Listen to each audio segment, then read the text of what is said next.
Okay, so the thing is that, when we are calculating the entropy, the definition of entropy that we have given is kb log of omega. So that means that you have to establish what omega is, right? Now, suppose I give you a system and you have to go and basically count, at least to a rough order of estimate, how many particles it has, right? Not only that, you have to count how many degrees of freedom that object has. Wouldn't it be nice to have have some way of calculating the the entropy, but without having to go into in depth in counting the microstates of 10 to the power 23 particles. So we can do that by defining what we call the heat capacity. Okay? So the heat capacity is what it says. It's defined like that. And what it says is that it is telling us how much the internal energy, how much the energy of the system changes as we change the temperature. Okay. So so if I look at ds dt, how the entropy changes with respect to temperature, then we can write this as ds of dE by dt, and this we can write as the heat capacity divided by temperature. And then we can say the change in entropy is given by T1 to T2 times the integral of C over T. Okay, so this, so not C over, yeah, C over big DT. Okay, so this is a useful property for so the thing is that this is something we can measure very easily in the laboratory. And if we have some sort of functional dependence, then we can calculate at least the entropy difference, not the absolute entropy, using this formula. Of course, this is formula, you've seen this in thermodynamics, but here what we are just like we are introducing this thing as kind of in an axiomatic fashion. Okay, so if I take the second derivative of the entropy, sorry, I should write this as the entropy with respect to the energy, then I can write this as d by dE, and then 1 over T. And this we can write this as 1 by T squared times dt by dE. So I should really be using normal derivatives, but I'm just like being lazy. So well, when we go and look at more complicated entropy functions, there will be partial derivatives, so we might as well use partial now. But what I'm trying to say is that the second derivative, is given by c t squared. Now at equilibrium, we need this to be positive or negative. What do we need? We said that equilibrium basically consists of this thing, right? The solution to this equation. So do we need this to be positive or negative? Negative. Right. Because that's what means that this is a, what does it mean? Maxima or minima? Maximum. Minimal. No, maximum, you're right. Yeah. Because if it's a maximum, then this is negative. If it's a minimum, that is positive. Sorry, it's the other way around. You're right. So this has to be negative. That means that this should be negative, right? So this means that for thermodynamically stable system, the the heat capacity is positive. Okay. For normal thermodynamically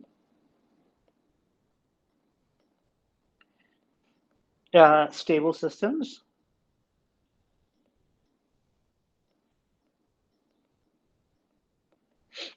so that it doesn't go and do a runaway. So there, a very famous system that is has negative heat capacity are,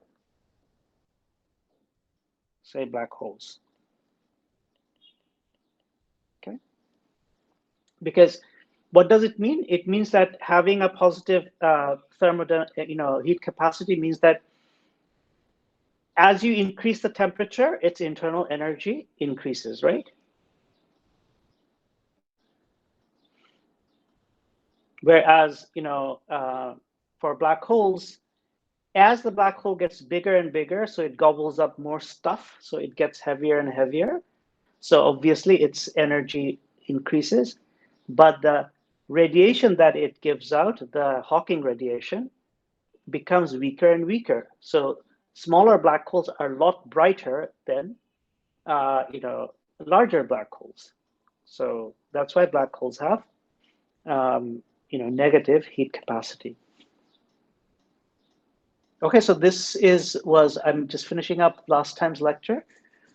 Any questions so far? Sir, so since the reason why it's kind of flipped, because like the stable equilibrium is the maximized, because entropy is always maximized. I mean, like with a gravitational potential well, things try to fall down, and so minima are where to get stable equilibrium. But here it's the opposite, right? No, I think you're confusing energy with entropy, right? Okay. I'm thinking like it's similar, like it's flipped around, like the maxima is it stable because we're, instead of minimizing something, we're trying to maximize something. Now that's an interesting concept. I'm not sure. You're saying that because in a gravitational well, when we throw something, it just goes, the energy dissipates and and it goes down to its lowest minimum energy, right? Mm-hmm. But you see, you're minimizing energy there, and here you're maximizing entropy with respect to the energy. The two things are different. Oh, okay. So I don't think there might be some deep connection between what you're saying, but I don't see that. Okay, so I'm not saying what you're saying is not true, but it probably needs to be fleshed out a little bit more, okay? So why don't you think about it as well, okay? Yeah.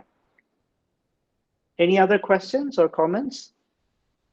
Yeah, I mean, people should, if you have, like, Saif just, threw out an idea he just had, right? Without, without any concern for whether it was right or wrong. This is how physics is done, okay? If you think about something, just like throw it out. Physics is a very, very social thing, like the way research is done is like, people who get along with each other, they sit around a coffee table in front of a blackboard, and they just like, they just throw out ideas, and they basically work it out. They try to estimate it or guesstimate it, and that's how physics is done. Physics is a very social, endeavor. So you should always feel very comfortable in joining, in offering your idea. I see that Farhan is here, so I'm going to give you the attendance. Okay, any more questions? Sir, could you scroll up a bit? Yes. A bit more for the C, like C equals to dE by dt. So yeah, we defined it as this, but if we go down a little bit, then d by dE is also C. How is it that the case? For d square S by dE square. Sorry, which one? Delta square S by dE square. For that, you mean this? Yeah. So okay, so so what I'm doing here is that, I'm just pulling out one of the derivative, Mm-hmm. and then I have ds by dE, which is 1 over t. Mm-hmm. But no, I mean, And then later what on. Yeah. Okay. yeah, and then what I'm doing is that I am, I can write d by dE as d t by dE And times d by dt, right? yeah. And Mm-hmm. then, so if I apply it over 1 over t, I get this thing. And then I have left over dt by dE, which is this thing, which So is, DTC. yeah, which is, Shouldn't it be 1 by C then? He's saying that there's no. a contradiction. One time it's dE over dt, Yeah, and the you're other right. time. So I must have done something wrong here. So yeah, let me see. Let me see what I did wrong. Yeah. If I, yeah, I must have done some,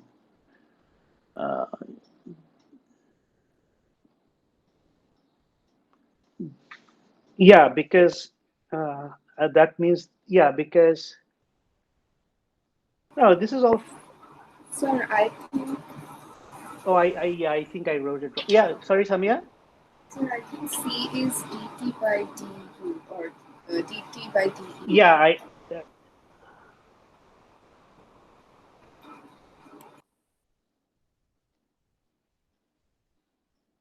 sorry, Samia, can you repeat that? I have done something wrong here, obviously. Sir, I was saying I think C is dt by dE. So the first, like the definition, yeah, here I think it should be. Probably it's 1 over C, right? So dt by dE. According to, Yes. yeah, no, I think it's correct. I mean, according to, yeah, the thing is that yeah, this is wrong. Sorry. Yeah, you're right. This is, yeah, so, because, this argument doesn't change if C is upstairs or downstairs. Yes, sir. So yeah, sorry, it's a type. It's something I wrote down wrong in my lecture notes. Thank you very much. Okay. So the definition is fine. I just wrote it down wrong in my lecture notes, and now I've just corrected it.